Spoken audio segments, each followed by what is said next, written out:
Hey, so I am sitting in traffic on the highway. Been in park for probably a half hour with no end in sight. I'm just trying to go down the hill, but here we are.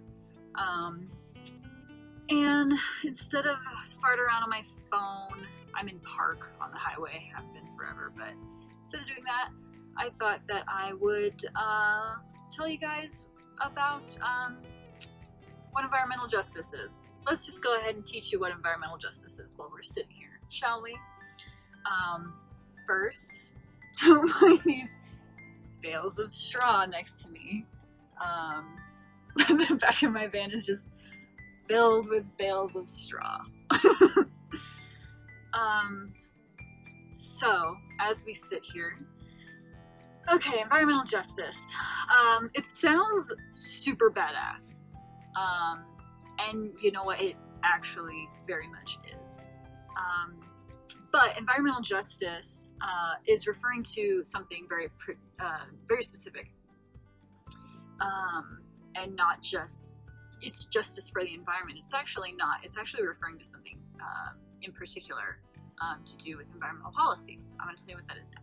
Environmental justice is the concept that regardless of your demographic, whether it is a person of color, whether it is a minority, whether it is a race, socioeconomic status, sexual orientation, ethnicity, anything like that, you cannot be discriminated against by a poor environmental quality. Socioeconomic status is very much correlated to poor environmental health. So your income, it's the philosophy that that demographic should play no role in the health of the environment that you're in. And it very much does. And it's kind of a double-edged sword because on the one hand, these demographics are at an increased chance of being subjected to poor environmental health, right? They live in neighborhoods where there are industries, where there are like manufacturing companies that are pumping out, pollution or toxic chemicals, or they live, right off the highway where there are constantly trucks, and so there are actually really high rates of asthma in the children in these areas because, there are constant semis going by because they live off of the highway, or they don't have the same municipal budget to address these concerns. That's one side of the edge of the environmental justice sword. The other side of the edge is these demographics are also much less likely to get to be involved in a sustainability or conservation or an environmental quality effort. It's not a causation. It's not because you are a person of color that you are being environmentally discriminated against, which is not something a lot of people even think of environmental discrimination, but it very much is, and it's because of this. It's really more the fact that an area is cheaper, let's say, because there is industry there. It's not high quality living. It's right off the highway. It's right by, a train track. It's right, by all these industry buildings where they're pumping out toxic chemicals and pollution and things like that. So the housing is very cheap.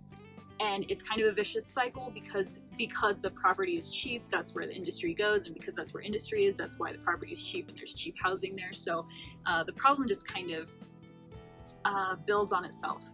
And you've got an area all of a sudden that is statistically largely people of color, racial minorities, ethnic minorities, immigrants, things like that, are living in these areas because it's cheap. And it's not exclusively people of color at all. We're just taking the statistics as they are.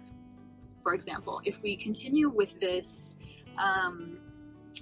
example of let's say an impoverished community, which typically is people of color, which is where the discrimination factor comes in, although it's also a discrimination against low socioeconomic status, so poverty levels. It's much more likely that people in this community are working more than one job because they have to.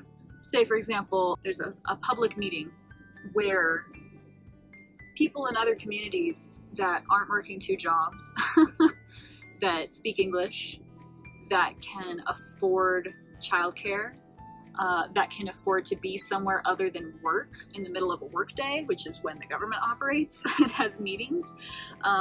Someone that lives in an impoverished community. So that's the double-edged sword. On the one hand, they are more likely to be subjected to poor environmental quality and be subjected to these public health issues and environmental health issues. And on the other hand, they're also less likely to be able to be involved in the effort to remedy that. They're also less likely to understand that they even can play a role in that system. Say if they're an immigrant, in a lot of countries, and honestly, most people here, you don't realize that you can have a say in these things. So that's that double-edged sword of the environmental justice issue. More likely to be subjected to the issues and less likely to be able to be involved in remedying them. So that's the issue of environmental justice. And the environmental justice effort is the initiative that's taken up by many nonprofits, by many government agencies in part, by many just local initiatives to try to ensure that everyone has a right to, at least everyone has equal right to environmental quality. And these communities are disproportionately affected by these issues because honestly, a community with a high socioeconomic status, like some gated community, they're just not going to have an issue with undrinkable water. I mean, they have the resources to not tolerate that. And the problem will get solved very quickly. But then you look at, let's say, Flint, Michigan, and how long have they been without clean water? And I mean, we've all heard things saying if that were a wealthy community, they would have had drinking water like by the end of the day. So that's the environmental justice issue. I have some clips from interviews of people are getting out of their cars and just walking on the highway. Here we are. I have some clips from interviews that I did on this channel on another topic, which was for a research project on the barriers and best approaches to effective environmental protection. And I didn't have as much time as I wanted to dive into the environmental justice problem. So I want to go ahead and include some snippets from what they had to say about that effort. Frank Melbourn and Melissa Corona from the San Diego Water Control Board. They ensure safe water for the County of San Diego, and they're a state agency. They both had some very valuable insights to what environmental justice is, and also some of the best ways that an agency, an organization, or an individual, or any kind of effort can reach out to these communities and involve them more. One of the big takeaways is that we can't come in with a rescuer mentality. So it's about finding ways to set these communities up for success, to empower from within. So here's a description of what environmental justice is from Frank Melbourn, who is an enforcer with the San Diego Water Quality Control Board. From my point of view, environmental justice really is making sure that all communities are protected environmentally, that there aren't areas where, due to economics, due to race, that those communities aren't being hurt, that those communities aren't taking the burden of environmental pollution. We reach out to those communities and we talk to their leaders for environmental groups, for community groups.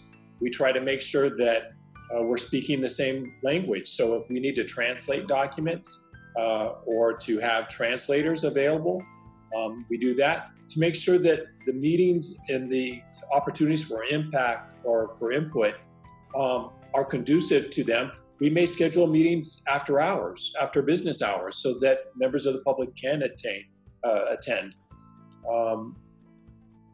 We also look at maps to try to see which areas are harder hit economically, which areas are suffering the most from the pollution, and we try to address those and prioritizing what areas that we look to try to have cleaned up. So a lot of our efforts in San Diego have been focused around San Diego Bay, have focused around some of the neighborhoods around the Bay where it's more industrial, where they tend to suffer not only from water pollution, but also air pollution. So those are some of the things that we look at.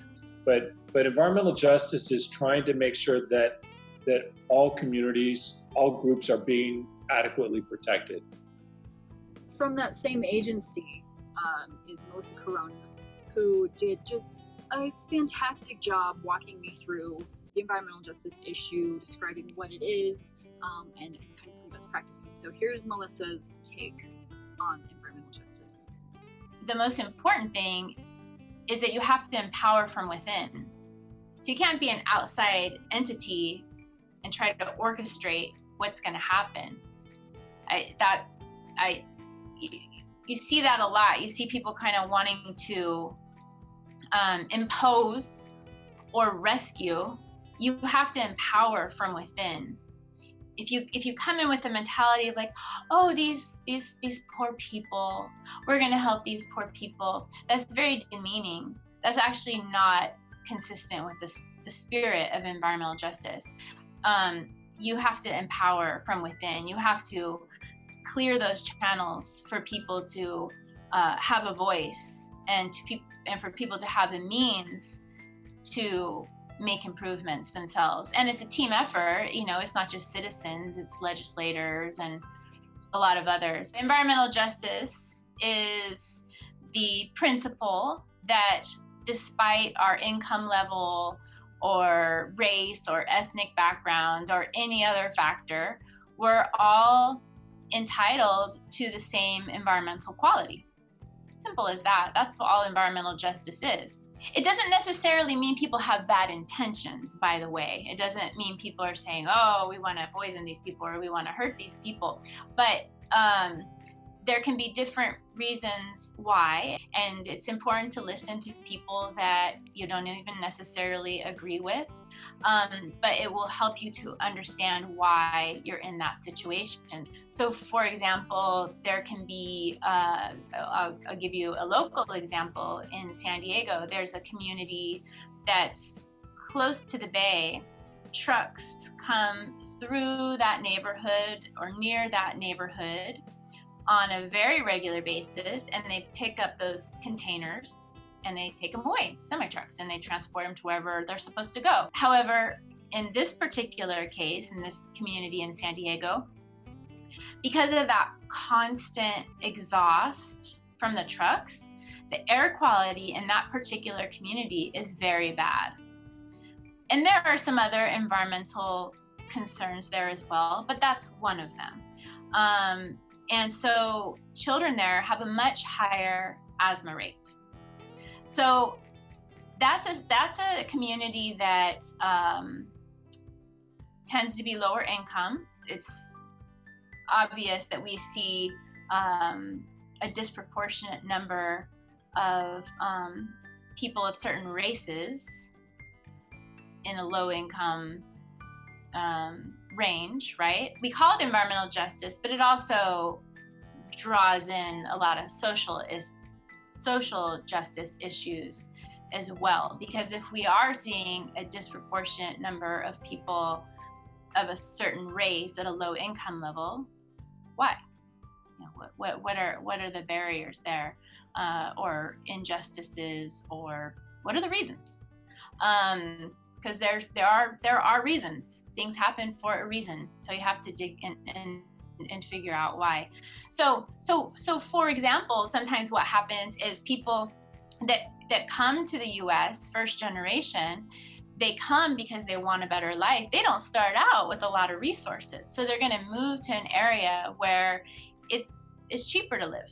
The rent is cheaper, property is cheaper. So if property is cheaper, there are also going to be industries there that prefer to be there because the property is cheaper. So like I said, it's not necessarily that anybody has bad intentions or they're racist or prejudiced in any way. It's not necessarily that. They might just be looking for a place where they can buy the land or rent the land for pretty cheap. Well, there might be residents that are in that vicinity as well for the same reason.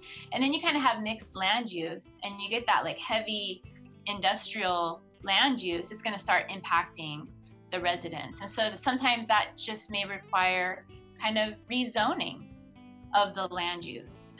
Also, new technology that limits the amount of particulate matter that's going out when these engines combust the fuel.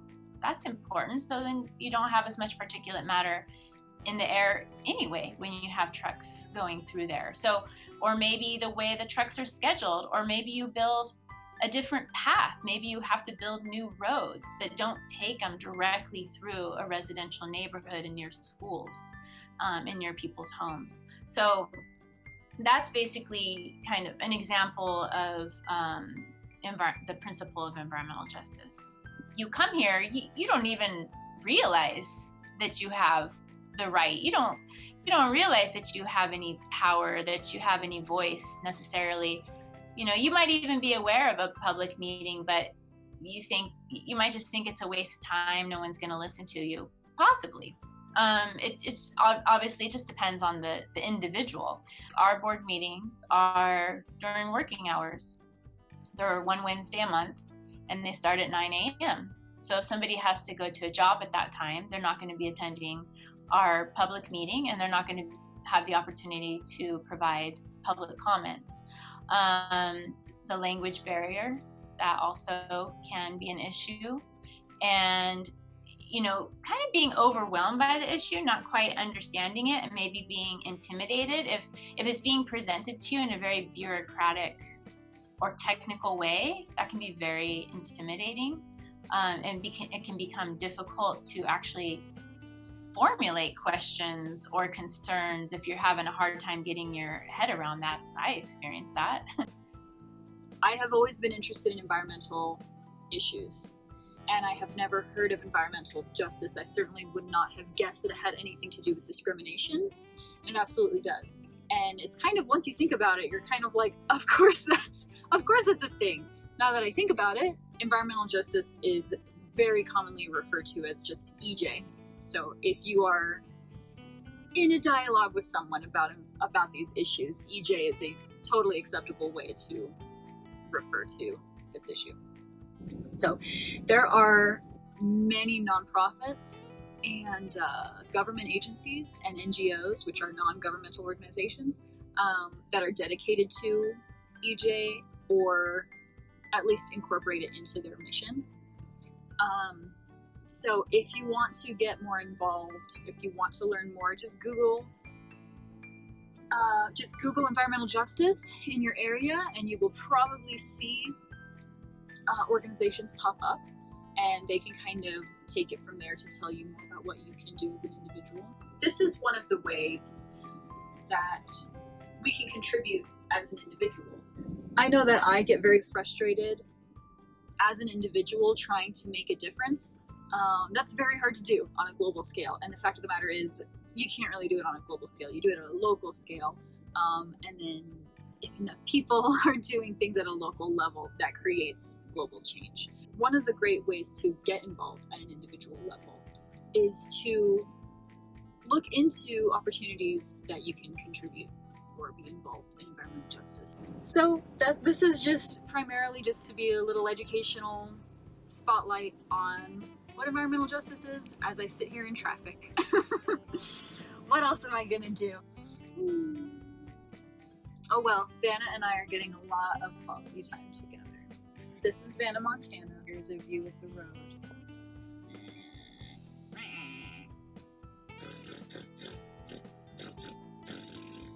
She is Grace. She is Majesty. Have a good night.